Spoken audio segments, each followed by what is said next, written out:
That was just a bit about myself, so I don't mind that so much, other than to say that I come with a very mixed background, having started off in agricultural research and worked in community development and many other things before I started working with the Citizens Information Board. And that's how I got to know Gordon Ryan, who is the person who, again, most of you probably know, and has been mentioned today already on a number of occasions as being one of the founders and first people, I think, to take the plunge.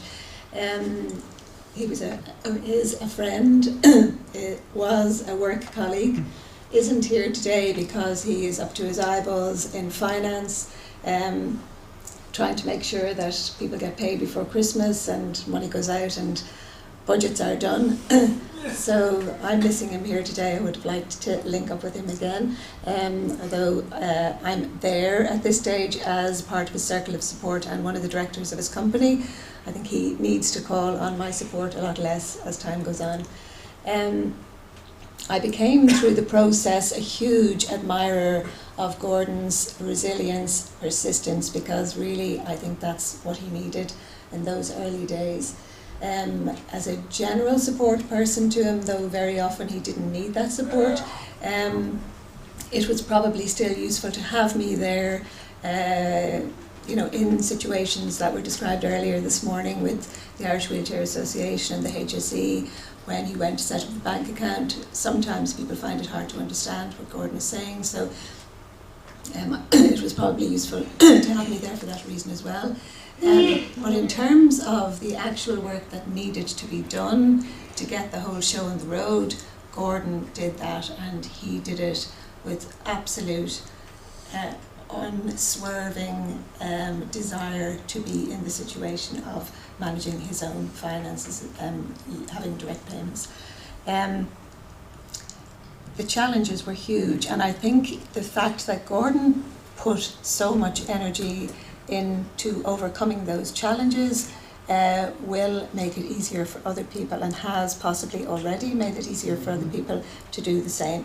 And all through this, when I think I myself would have given up, part of the reason why he kept going was because he knew that he wasn't just doing this for himself. He was doing this, we would go to the Irish Wheelchair Association. My main task would be to carry this enormous file of policies, procedures. Irish Wheelchair Association people did a lot of, like Michael Doyle, were very supportive and, helped to looked at, what he had put together and adjusted and helped to fit what he needed. But again, as I say, Gordon did the lion's share of all of that work in the background. And this is somebody who was doing full-time work as finance executive at the same time. Those challenges were around the structure, the transfer of undertakings, which was mentioned this morning, and I, having been through in CIB 2 transfer of undertaking processes, it is not for the lily-livered or the very, very difficult dot the I's, cross the T's, or run into big legal problems. It's a huge task, and I think the fact that you've got now so many members that are have become running their own business with their boards of directors, their individual companies. Gordon's is Grill. The responsibilities as employer, company director for health and safety for HR, it's a huge undertaking. And again, the only, to jump into something, you have to jump out of something first. And I think it must be a hugely scary prospect for people. To boldly go, it certainly felt that way before, at the very start with Gordon. I know that there are models already in Ireland, there were models in other countries, but when Gordon started out on this road, that's exactly what it felt like, being with him and sitting beside him, like he was launching himself into space. I, from the very start, was saying to the HSE people and saying to IWA and saying to everybody out there, will you please make this easier for people? I was delighted this morning even to hear that Martin is talking to Revenue, the Department of Finance people, and looking to see, are there ways that can be accountable for the funding and everything else, while just making it that little bit easier for people to do it. That's exactly how it felt like to me. And this is where Oisín Tuckíochta comes in as well, because, and I think people like Owen would have mentioned again this morning, you know, having Gordon, having, you know, pushed a little bit ahead of him, the peer support I think is essential. I would have asked at the start, I would have asked Martin, well, why are you any different to the Irish Wheelchair Association? In a few years' time, maybe you'll become, you know, it'll be a huge organisation, somebody will be trying to set up some.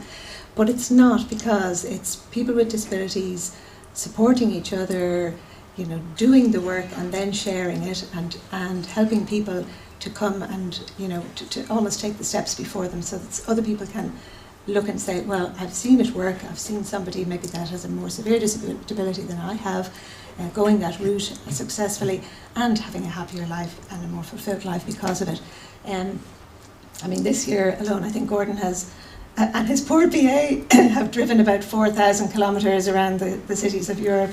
I follow him on Facebook, and he's amazing. He's jumped out of, you know, planes in parachutes.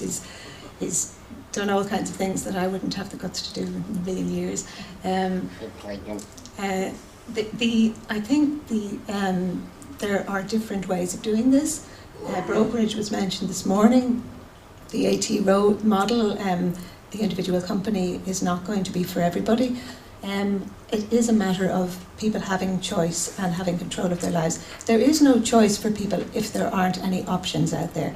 And I think that what AT is providing is an option, and the support that goes with that option, helping people to see that it is possible, and to know that there are kind of safety nets if it doesn't work, or if there are difficulties arise, that somebody can lift the phone to somebody like Gordon and say, you know, how does this particular worksheet operate? You know, I'm running into a little bit of difficulty with my finance.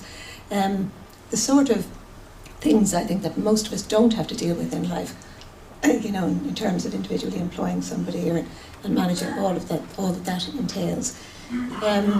I hope and pray that AT continues, and that AT will be supported by government to do so. I am delighted it's still going strong. I did have kind of wavered a little bit through some of the difficulties and thought, how can anybody do this? But fair play, a lot of people are doing it and have done it, and they do it with the support of an organisation like AT. Fair play to Martin and to the rest of you. I will be a support and a director of Gordon's company as long as he wants me to be there. As I say, as time has gone on, he has needed that support less, as he has, I think, his own confidence has grown, and the fact that he has AT there as well. So I wish AT all the best in the future.